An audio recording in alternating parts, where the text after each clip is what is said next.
कछुआ भी डरते हुए कहता है, कहीं मेरी गैर हाजिरी में तुम दोनों ने वो दरवाजा खोल तो नहीं दिया। युग और अभिमन्यु कछुए की बात का कुछ जवाब नहीं दे रहे थे। वो दोनों एक दूसरे की तरफ घूर घूर कर देख रहे थे। कछुआ डरते हुए कहता है, क्या हुआ, तुम ये एक दूसरे की सूरत क्यों देख रहे हो? मेरी बात का कुछ जवाब क्यों नहीं दे रहे हो? बताओ ना, कहीं तुमने यक्षिणी जिस कमरे में कैद है उसे खोल तो नहीं दिया? अभिमन्यु हिचकिचाते हुए कहता है, यार कछुए, बात यह है कि गलती से वो दरवाजा हम दोनों से खुल गया।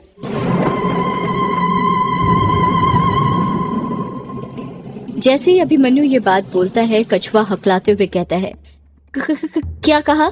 गलती से? इसे तुम गलती कहते हो? तुम्हें पता था ना कि उस कमरे में यक्षिणी कैद है, फिर भी तुमने उस कमरे को खोल दिया, आखिर क्यों?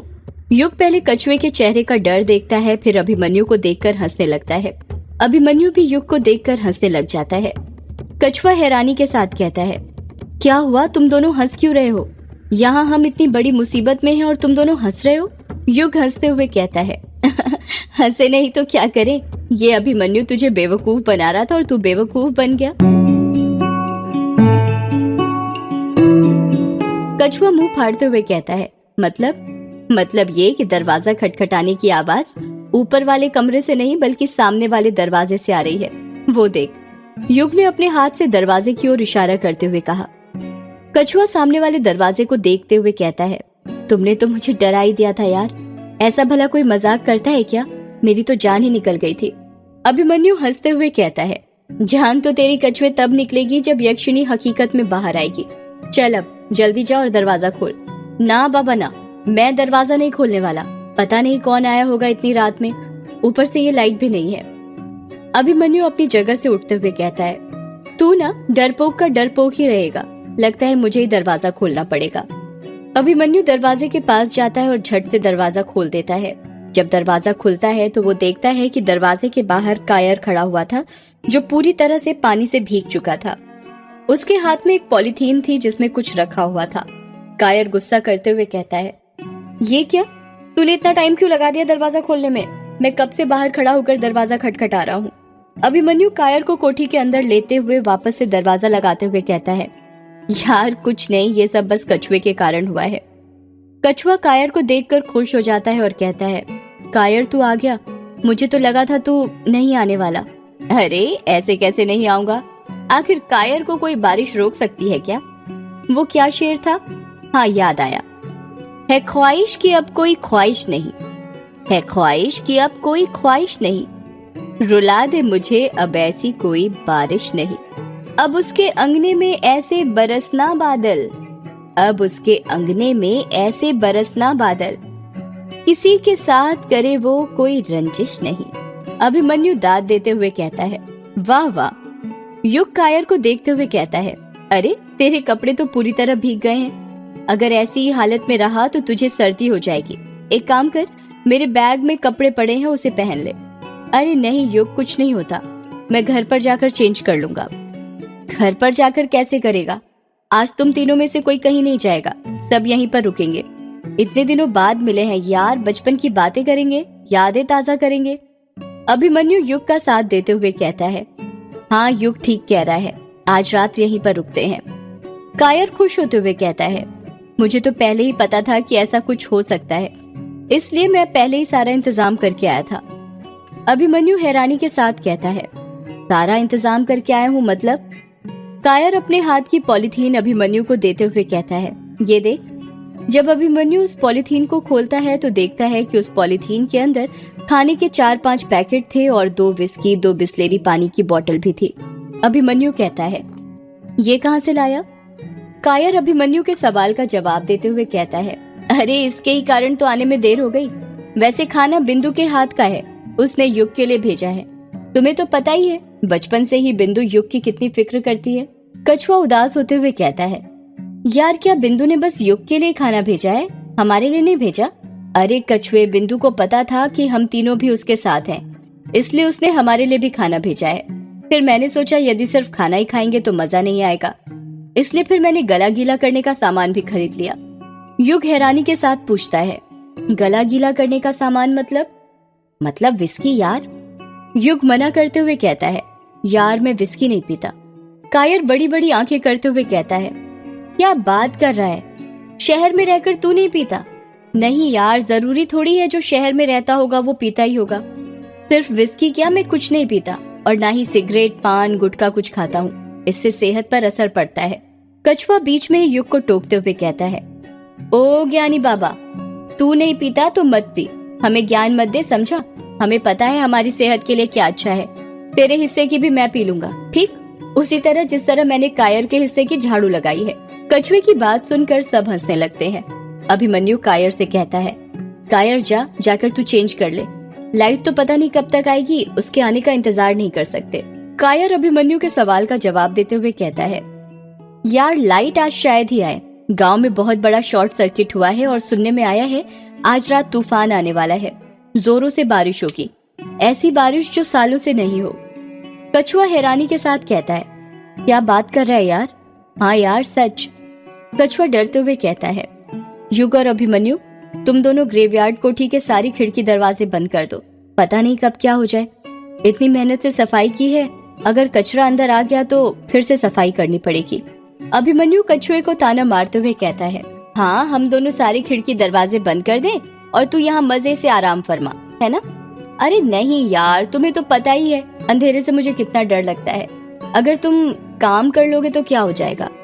युग अपनी जगह से उठते हुए कहता है, अभिमन्यु, हम दोनों को ही सब खिड़की दरवाजे बंद करने पड़ेंगे, तुझे तो पता ही है इसकी आदत, इससे कुछ नहीं होने वाला।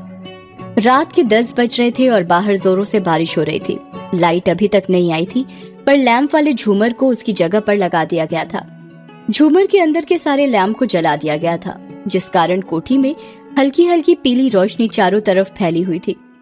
उसी लैंप वाले झूमर के नीचे युग, अभिमन्यु, कछुआ और कायर खाने और पीने का सामान लेकर बैठे हुए थे। कायर ने कपड़े चेंज कर लिए थे। कछुआ खाने की पॉलीथीन देखते हुए कहता है, जल्दी ओपन कर भाई, अब सब्र नहीं होता, बहुत तेज भूख लगी है। कायर खाने के डिब्बे पॉलीथीन के अंदर से निकालते हुए कहता है, निकाल रहा हूँ यार, सब्र तो कर थोड़ा। कायर पॉलीथीन के अंदर से खाने के 4-5 डिब्बे निकालता है। जैसे ही कायर पहले डिब्बे पर से ढक्कन उठाता है, खाने की महक चारों तरफ फैल जाती है। युग खाने की खुशबू सूंघते हुए कहता है, वाह यार, खुशबू तो बहुत अच्छी आ रही है। कायर कहता है, अच्छी क्यों नहीं आएगी, आखिर मेरी बिंदु ने जो बनाया है। वैसे ये है क्या, बेंगलोर में तो ऐसा खाना नहीं मिलता। बेंगलोर में ये कैसे मिलेगा, ये तो मेघालय की फेमस डिश है ना, इसे जाधो कहते हैं। जाधो मतलब जाधो जो होता है ना, ये एक प्रकार से लाल चावल होता है जो पोर्क, चिकन या मछली के साथ पकाया जाता है। बिंदु ने इसे चिकन के साथ पकाया है। इसे बनाने के लिए पहले हरी मिर्च, प्याज, अदरक, हल्दी, काली मिर्च और तेज पत्ते का पेस्ट बनाया जाता है, जिसके बाद मांस के छोटे छोटे टुकड़ों के साथ तला जाता है। बाद में इसमें लाल चावल यानी जाधो मिलाकर पकाया जाता है। कायर की सारी बात सुनने के बाद कछुआ हंसते हुए कहता है, देख रहा है ना युग, बिंदु के साथ रहने का असर, बंदे को ये तक पता चल गया कि जाधो बनाया कैसे जाता है। वैसे शादी के बाद एकदम परफेक्ट पति बनेगा तू ना शायर से बावर्ची बन जा, सही रहेगा तेरे लिए। कायर कछुए की बात का कुछ जवाब नहीं देता, क्योंकि उसे पता था जवाब देना बेकार है। कायर दूसरे डब्बे में से ढक्कन हटाते हुए कहता है, ये दोह नेयोंग है, दरअसल ये सुअर के मांस की करी है, जिसे बहुत ही लाजवाब तरीके से पकाया जाता है। इसमें फ्राइड पोर्क को चावल और गाढ़ी ग्रेवी के साथ बनाया जाता है, जो कि साथ परोसा जाता है। काला तिल इस डिश की जान होती है, जो इसमें अनूठा स्वाद देता है। कायर जैसे ही तीसरा डिब्बा खोलता है, युग उसे टोकते हुए कहता है, ये नखम बिच्ची है, ये एक स्पेशल सूप है जिसे भोजन से पहले लिया जाता है। अक्सर इसे मेहमानों को परोसा जाता है। नखम सूखी मछली होती है जिसे सूरज की धूप में सुखाया जाता है। सूप बनाने के लिए इसे पहले तलकर और फिर पानी में उबाला जाता है। सूखी मछली को उबालने के बाद इसे टेस्टी बनाने के लिए इसे बहुत सारी मिर्च और काली मिर्च के साथ पकाया जाता है। कायर खुश होते हुए कहता है, हाँ बिल्कुल सही कहा तूने, पर तुझे कैसे पता इस डिश के बारे में, पहले कभी खाई है क्या? युग गुस्से से कहता है, बचपन में माँ अक्सर यही डिश मुझे खिलाया करती थी। कायर युग के कंधों पर हाथ रखते हुए कहता है, तो यार इतने गुस्से से क्यों बोल रहा है, जरा प्यार से बोल, मछली का कांटा फंस गया क्या? इतना कहकर कायर हंसने लग जाता है। जब कायर सभी खाने के डिब्बों पर के ढक्कन हटा देता है, तो अभिमन्यु हैरानी के साथ कहता है, ये क्या, तू तो सब कुछ नॉनवेज लाए है। हाँ तो क्या हुआ, तू नॉनवेज नहीं खाता क्या? पर बचपन में तो बड़े शौक से खाया करता था। यार बात वो नहीं है, बात यह है कि मैंने पढ़ा है कि जिस जगह शैतानी आत्मा का वास होता है वहाँ पर मांस नहीं खाना चाहिए, वरना आत्मा की भूख बढ़ जाती है। वो आवाजें लगाने लग जाते हैं और तुझे पता है ना, ऊपर वाले कमरे में यक्षिणी कैद है। कायर चिढ़ते हुए कहता है, यार अभिमन्यु तू फिर शुरू हो गया। माना तू पैरानॉर्मल एक्सपर्ट है, पर तेरी ये पैरानॉर्मल एक्टिविटी हर जगह मत लाया कर, समझा? यार मैं मजाक नहीं कर रहा, सच में। कछुआ कायर और अभिमन्यु को बीच में ही टोकते हुए कहता है, बस करो यार, तुम दोनों मुझे चैन से खाना तो खाने दो, और खाने के वक्त यक्षिणी की बात मत करो, समझे? कछुआ विस्की की बोतल अपने हाथ में लेते हुए कहता है, बस एक बार ये विस्की मेरे अंदर उतरने दो, फिर देखना अंदर का सारा डर बाहर होगा। सब लोग खाना खाना शुरू कर देते हैं। कछुआ खाना खाने के साथ विस्की के पैक भी पीते जा रहा था और अभिमन्यु खाना कम पी ज्यादा रहा था। उसके एक हाथ में विस्की का गिलास था तो दूसरे हाथ में सिगरेट, जिसके वो लंबे लंबे कश लगाए जा रहा था। रात के 3 बज रहे थे। ज्यादा शराब पीने की वजह से अभिमन्यु, कछुआ और कायर जमीन पर ही सो गए थे। युग भी उनके पास ही रखे सोफे के ऊपर सो रहा था।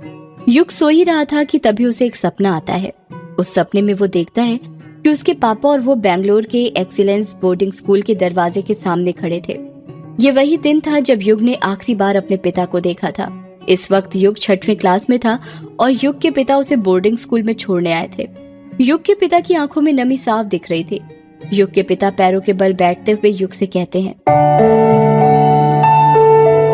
बेटा, मुझे पता है अभी तुम्हारी उम्र बहुत कम है, पर मेरे पास इसके अलावा और कोई रास्ता नहीं है। तुम मुझे कभी गलत मत समझना। ये फैसला मेरा नहीं, तुम्हारी माँ का है। और बेटा, तुम जानते हो ना कि तुम्हारी माँ के आगे किसी की नहीं चलती। वो कितनी जिद्दी है, अपनी बात मनाकर ही मानती है। युग रोते हुए कहता है, पापा, मम्मी ऐसा क्यों कर रही है? वो मुझे आपसे दूर क्यों कर रही है? मैं आपके साथ रहना चाहता हूँ पापा। रहना तो मैं भी तुम्हारे साथ चाहता हूँ बेटा, पर मैं हालातों के आगे मजबूर हूँ। पता नहीं तुम्हारी माँ तुम्हें बोर्डिंग स्कूल क्यों भेज रही है। मेरी तो समझ नहीं आता कि एक माँ इतनी निर्दयी कैसे हो सकती है। तुम्हारी माँ के अंदर जरा सी भी ममता नहीं है। बेटा, मुझसे बहुत बड़ी गलती हो गई जो मैंने तुम्हारी माँ से शादी की। पर पापा, मम्मी तो मुझसे बहुत प्यार करती है ना। अगर बेटा तुम्हारी माँ तुमसे प्यार करती तो वो तुम्हें यहाँ नहीं भेजती। वो बस दिखावा करती है तुम्हारे सामने अच्छा बनने का, पर असल में वो ऐसी औरत नहीं है। इतना कहकर युग के पिता अपनी जगह पर खड़े हो जाते हैं। युग फिर रोते हुए कहता है, पापा, मुझे अकेले छोड़ के मत जाइए, मैं यहाँ पर नहीं रह पाऊंगा। अब यही तुम्हारी दुनिया है बेटा, और तुम घबराओ मत। वार्डन को मैंने अपना नंबर दे दिया है। तुम्हें जब भी मेरी याद आए तो उन्हें कॉल लगाने के लिए बोल दिया करना। नहीं पापा, आप मत जाइए, रुक जाइए, मुझे डर लग रहा है। डरो मत बेटा, यहाँ पर तुम्हें नए दोस्त मिलेंगे, यहाँ से तुम्हारा एक नया सफर शुरू होगा।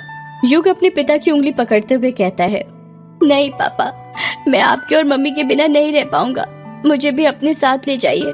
मैं अब मस्ती भी नहीं करूंगा। आपकी और मम्मी की सारी बात मानूंगा, पक्का, प्रॉमिस। युग के पिता युग के हाथ से अपना हाथ छुड़ाते हुए कहते हैं, तुम्हें अकेले रहना सीखना पड़ेगा बेटा। हो सके तो मुझे माफ कर देना बेटा। मैं तुम्हें अपने से दूर होने से रोक नहीं पाया। मैं तुम्हारी माँ की जिद के सामने हार गया। मैं अच्छा पिता नहीं हूँ। नहीं पापा, आप बहुत अच्छे पापा हैं, बस माँ ही खराब है। मैं उन्हें कभी माफ नहीं करूंगा। युग के पिता अपनी आंखों के आंसू पोंछते हुए कहते हैं, ट्रेन के लिए देर हो रही है बेटा, अब मुझे जाना पड़ेगा। युग दहाड़ मार मार के रोने लग जाता है और कहता है, नहीं पापा, आप मत जाइए, रुक जाइए। युग के बार बार कहने पर भी उसके पिता नहीं रुकते हैं और बोर्डिंग स्कूल के दरवाजे से बाहर निकल जाते हैं। युग उन्हें अपने से दूर होते हुए देख रहा था और बार बार रोते हुए बस एक ही बात दोहराए जा रहा था, रुक जाइए पापा, मत जाइए, रुक जाइए पापा, मत जाइए। कहते हुए ही युग अपने सपने में से बाहर आ जाता है और उसकी नींद खुल जाती है। जब वो अपनी आंखें खोलता है तो देखता है कि कायर, कछुआ और अभिमन्यु अभी भी घोड़े बेचकर सो रहे थे। प्यास के कारण युग का गला सूख गया था। युग जमीन पर रखी बिस्लेरी की बोतल उठाता है और पानी पीने लगता है। अभी युग ने बस एक घूंट ही पानी पिया था कि तभी उसे एक आदमी की आवाज सुनाई देती है, युग बेटा, ओ युग बेटा। युग ये आवाज सुनकर शॉक्ड हो जाता है और सोचने लगता है, ये आवाज किसकी है? हवेली में तो हम बस 4 ही लोग हैं और ये तीनों तो सो रहे हैं। फिर ये आवाज किसकी थी? कहीं मेरे कान तो नहीं बज रहे? फिर आदमी की आवाज सुनाई देती है, युग बेटा, ओ युग बेटा। युग खुद से कहता है, नहीं नहीं, मेरे कान नहीं बज रहे, सच में आवाज आ रही है और ये आवाज तो कुछ जानी पहचानी लग रही है। हाँ, ये आवाज तो पापा की है, मेरे पापा की। सदियों से है पुरानी ये है यक्षिणी की कहानी। यक्षिणी एक आग है, यक्षिणी